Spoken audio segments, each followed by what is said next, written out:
নমস্কার বন্ধুরা, আমি প্রীতিপুর লাইফস্টাইলে সবাইকে ওয়েলকাম জানাচ্ছি। যে নতুন একটা সকাল, নতুন একটা ব্লগ নিয়ে শুরু করা। খুব সকাল থেকে শুরু করিনি, একটুখানি বেলাবেলি থেকে শুরু করেছি। খুব সকালে না এখন উঠতে ইচ্ছা করে না, বিশ্বাস করুন। মানটা স্কুলে চলে যাওয়ার পর আবার শুয়ে পড়ি কম্বলের তলায়। এদিকে পিজনের খাওয়া দাওয়া, স্নান টান সব কমপ্লিট। ওর বাবার সাথে ব্যাট বল খেলছে। প্রতিদিন স্কুল ছুটি হয়ে যাওয়ার পরে বাবা মাঠে নিয়ে যায় ব্যাট বল খেলাতে। এই দুদিন নিয়ে যাবে না বলছে, খুব জেদ করছে। স্কুল যে যাবে, যে সেই দুদিন খুব জেদ করছে, স্কুলে যেতে চাইছে না কেন কি জানি। হট করে ওই স্কুলে যেতে খুব ইচ্ছুক, এই দুদিন কেন যে যেতে চাইছে না বুঝতে পারছি না কি কারণে। অনেকদিন ছুটি খেয়েছে জন্য কি যেতে চাইছে না। এই সপ্তাহটা পুরো প্রত্যেক দিন কান্নাকাটি করে অনেক যুদ্ধ করে স্কুলে পাঠাতে হয়। তো আজকে ড্রেস তাড়াতাড়ি করে পরিয়ে তুই খেল, একটুখানি খেলার মধ্যে থাকবে, টুক করে গিয়ে বাবা দিয়ে আসবে। ওর বাবাও বিরক্ত হয়েছে, দুদিন ধরে এত জিদ করছে, যেতে চাইছে না কেন কি আমি বুঝতে পারছি না। তো যাই হোক, একটু খেলে ঠেলে নিয়ে স্কুলে বেরিয়ে গেলে তারপরে আমি জামা কাপড় কিনতে যাবো। একটুখানি বাবা আছে, দুদিন একটু খেলে নিক। এদিকটা আমার ডাইনিংটা বড় আছে জন্য এই দিকটা ব্যাট করছে, ওদিকটা বল করছে। কেন ফার্স্টে ওদিকে ব্যাট করছিল, টিভির মধ্যে একটা বল দিয়ে দিয়েছে, হালকা বল জন্য কিছু অসুবিধা হয়। চলুন দেখতে থাকুন ভিডিওটা, আশা করি ভালো লাগবে।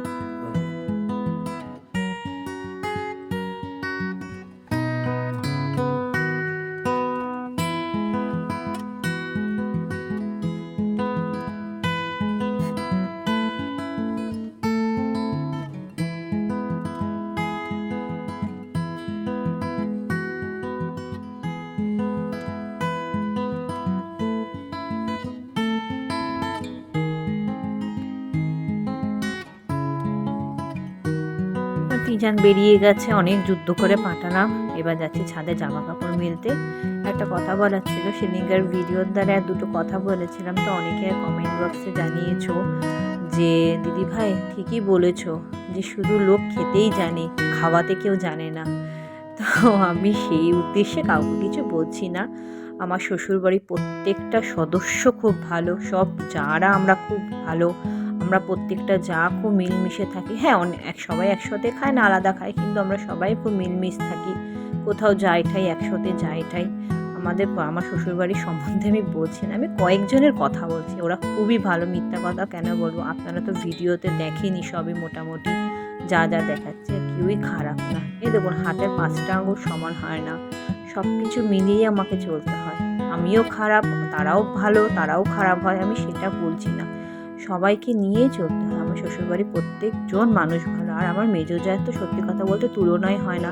এই যে যা ভিডিও রান্নার ভিডিও করি, টোটালি পুরোটা ও করে দেয় আমাকে। আমি ওই সময়টা থাকিই না, এই বাড়িতে চলে আসি, ছেলেকে খাওয়ানো, স্নান করানো, স্কুল থেকে নিয়ে আসে যখন, তারপরে ওকে স্কুল থেকে আসার সময় আবার জেদ শুরু হয়ে যায়, এটা কিনে দাও সেটা। ওর বাবা বিরক্ত হয়ে যায়, তাকে সামাল দেওয়া, এই করতে করতে আমার আর ভিডিওটা ওই সময়টা করা না। টোটালি আমার যা করে দেয় এই রান্নারটুকু ভিডিওটা। সত্যি কথা বলছি, এতটা হেল্প করে আমাকে, এতটা হেল্প করে কি বলবো। তো আমায় সেই উদ্দেশ্যে আমি কাউকে কিছু বলতে চাইনি। এটা নিয়ে কেউ মাইন্ড করবেন না প্লিজ। আমি সেই উদ্দেশ্যে বলতে কয়েকজন আছে জন্য আমি বলছি। সেই জন্য যে কয়েকজন আছে এরকম, শুধু খেতেই জানে, খাওয়াতে জানে না। শুধু খেলে কি হয় বলুন, আপনারাই বলুন। আপনারাই তো আমাকে মেসেঞ্জারে মেসেজ করেছো। আর একটা কথা না বলে পারছি না, তোমরা অনেকে দিদিভাই বলে যে আমাকে এত সুন্দর সম্মান দাও, আমার এত ভালো লাগে শুনতে কমেন্ট বক্সে। আমি খুব, কিন্তু আগে সোশ্যাল মিডিয়ায় আমি এত অ্যাক্টিভ ছিলাম না, এত কমেন্ট বক্স, এত কমেন্ট দেখতাম না। করুক, দেখছে দেখুক। এখন আস্তে আস্তে কমেন্টগুলো দেখি, আমার শুনতে খুব ভালো লাগে কথাগুলো। দেখো যে আমার খুব ভালো লাগে, সত্যি খুব ভালো লাগে। দিদিভাই বলে যে সম্মানটা দাও, আমার খুব ভালো লাগে, সত্যি কথা বলছি, মন দিয়ে বলছি। তো অনেকে যারা আমাকে চেনে জানে, সবাই তো আমাকে বেশিরভাগই তো বেশি চেনা জানার মধ্যে কয়েকজন অচেনা আছে, তারা দিদিভাই বলে ডাকে। আমার ভীষণ ভালো লাগে। তো ওদিকে দুপুরে হচ্ছে কি, এটা না দুটো রকমের মাছ মিক্স করা আছে। একটা একটু কাতলা মাছ, আর এটা কি বোয়াল মাছ না আর মাছ আমি ঠিক জানি না, মিক্স করা রয়েছে। 2 রকমের মাছ একসাথে করছে। ওদিকে একটু বাচ্চাদের জন্য আলু ভাজা করছে, আলু ভাজাটা করতেই হবে। আর এখন হচ্ছে বেলা করে যেহেতু ভাত করা হচ্ছে, কেন কি ঠান্ডার মধ্যে সকাল সকাল ভাত করে কি হবে, বেলা করে একটু ভাত করছি। ভাত একটু অল্প করে থাকে, ওরা 2 ভাই খেয়ে নেয়। আর বাদ বাকি এবার পরে 1টা নাগাদ ভাত বসিয়ে দিই বেলা করে। এখন শীতের বেলা তারা একটু তাড়াতাড়ি দেরি করে রান্না করে কী হবে, তাড়াতাড়ি। এই যে রান্নাটা এই যে দেখছেন, টোটালি পুরো আমার যা করে দিয়েছে ভিডিওটা। তাই আমি ইয়ার্কির থ্রুতে বলছি যে আমি যদি কোনো সময় ফেসবুক থেকে ইনকাম করি তোমাকে আমি কিছু টাকা দেবো। তখন বলছে কি যে তপতি, আমার বাড়ির নাম তো তপতি, তো বলছে কি তপতি ভীষণ গরম আসছে, তুমি আমাকে একটা এসি কিনে দিও। ইয়ার্কি মেরে বলছে এত গরমে পারবো না, তুমি আমাকে এসি কিনে দিও। তো দেখি যদি সম্ভব, ঠাকুর কৃপা দেয়, তোমরা যদি খুব ভালোবাসা দাও, একদিন আমি ঠিক করে দেখিয়ে দিতে পারবো আশা করি। আমি এত লোকের মনে যখন জায়গা করেছি, সেদিনকার আরেকজন বলছে যে তোমার ভিডিও দেখার জন্য আমি অপেক্ষায় থাকি, তুমি এত সুন্দর কথা বলো। কয়েকজন আমাকে বলেছে, আমাদের পাড়ারই, আমার শ্বশুরবাড়ি পাড়ারই কয়েকজন বলেছে, আমার শুনে এত ভালো লেগেছে, মানে বিশ্বাস করো আমি খুব খুশি হয়েছি। এটা আমার যাকে কথাটা বলতে আমি ভুলে গেছি। অ্যাকচুয়ালি অনেক কথা থাকে, তো আমি কোন কথা ছেড়ে কোন কথা বলবো না দিশা খুঁজে পাই না। একজন বলেছে আমার শ্বশুরবাড়ি পাড়াতে, বলে তুমি ভিডিওতে এত সুন্দর ভয়েসটা দাও, কথাগুলো এত সুন্দর বলো, মিউজিক দাও, এত ভালো লাগে, সব রকমের জিনিস দেখাও, ঘরে বাইরে সবই দেখাও, আমার খুব ভালো লাগে। তো তোমার ভিডিওর জন্য অপেক্ষা করি। আমার ভিডিও অ্যাকচুয়ালি পোস্ট করতে করতে না আমার একদিন সময় চলে যায়। সত্যি কথা বলতে ছোটো বাচ্চা থাকলে যা হয়, আর চঞ্চল বাচ্চা থাকলে যা হয়, আর কি বলবো বলুন। তার মধ্যে নাকে আবার ব্যথা পেয়েছে পরশু দিনটা, জানেন না তো, সিঁড়ি দিয়ে দৌড়াতে উঠতে গিয়ে ঠাস করে নাকের মধ্যে ব্যথা পেয়েছে, নাকে জায়গাটা লাল হয়ে গেছে তিজানের। কি বলবো বলো, চঞ্চল বাচ্চা থাকলে যা হয়, কি আর কিছু বলার নেই। তো দুপুরের আজকে রান্না বান্না তারা দেখতে থাকুন।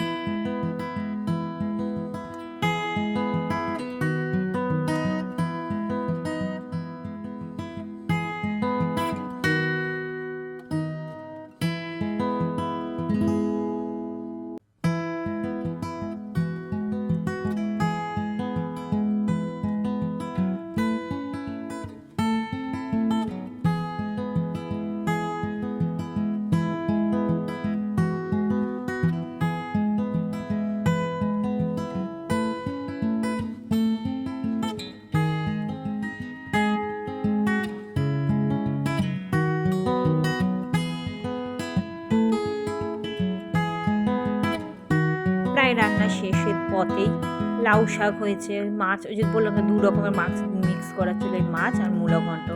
এই শীতের মূলো ঘন্ট তো আমরা অনেকবার মূলো ঘন্ট খেয়েছি, ভিডিওতে দেখেছি, খুব ভালোও লাগে অ্যাকচুয়ালি খেতে, একটু ধনেপাতা দিয়ে খুব ভালোই লাগে। ওদিকে তো ভাতও হয়ে গেছে, রান্না প্রায় শেষের দিকে। এবার বাচ্চা কাচ্চাদের এবার খাইয়ে দেবে, একটু রেস্ট নিয়ে সন্ধ্যেবেলা আবার হচ্ছে গিয়ে মান্টোর পড়াও আছে।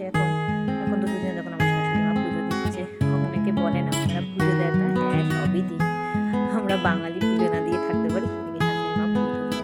বিকেলবেলা আমার বর এখন হচ্ছে দোকানে বেরিয়ে যাচ্ছে, এই সময়টা একটু ভিডিও করছে। অনেকে বলে আপনার বর কখন কাজে যায় একটু বলেন না, দেখান না, তাই তো দেখি দোকানে বেরিয়েছে। 5টার সময় যায়, আস্তে আস্তে 11টা 11:30 বেজে যায় রাত্রি। তাই একটুখানি ঘড়িটাও দেখিয়ে দিলাম যে কটার সময় যাচ্ছে। 5টা বাজে তখন বিকেল, এখন বেরিয়েছে সেই দোকান, বললাম তো মাছের দোকান আমার বরের, বিজনেস করে। এখন যাচ্ছি গিয়ে দোকানে, চাই আমি একটুখানি গড়াগড়ি দিয়ে হচ্ছে একটু চা খাবো, খেয়ে তারপর হচ্ছে গিয়ে মান্টুর পড়া আছে, পড়তে বসবে, কারণ কি সায়েন্স পরীক্ষা নেবে সায়েন্স। আজকের মতন ভিডিওটা তাহলে আমি এত দূরই, দেখুন এদিকে আবার ম্যাগিও বসিয়ে দিয়েছি আমি। তিজান আর মান্টু ম্যাগি খাবে, আর আমি একটু চা খাবো, এক কাপ চা খাবো, খেয়ে তিজানকে একটু পড়তে বসবো। অনেকদিন পড়তে বসতে চায় না কেন কি জানি, বুঝতে পারি না। স্কুলে যা করে ঘরে আমার কাছে একদমই পড়তে চায় না, আমাদের টিচার দেব রাখবো ভাবছি। একজন ভাবে কি যে একটুখানি ছোটো বাচ্চাকে টিচার রাখবো, কত টাকা নেবে না নেবে, কিন্তু রাখতে হবে আমার কাছে, একটু পড়তে না পড়তে বসে করে লেখাগুলো কী করে করাবো। এদিকে মান্টুর জন্য একটু বেড়ে দিচ্ছি, আর তিজানের জন্য একটু বেড়ে দিচ্ছি, বেড়ে আমি একটু চা খেয়ে বিভিন্ন পড়তেও বসাবো। আজকের মতন ব্লগটা একটুখানি থাক, নেক্সট আর একটা ব্লগে দেখা হচ্ছে। আপনারা সুস্থ থাকবেন, সাবধানে থাকবেন, নেক্সট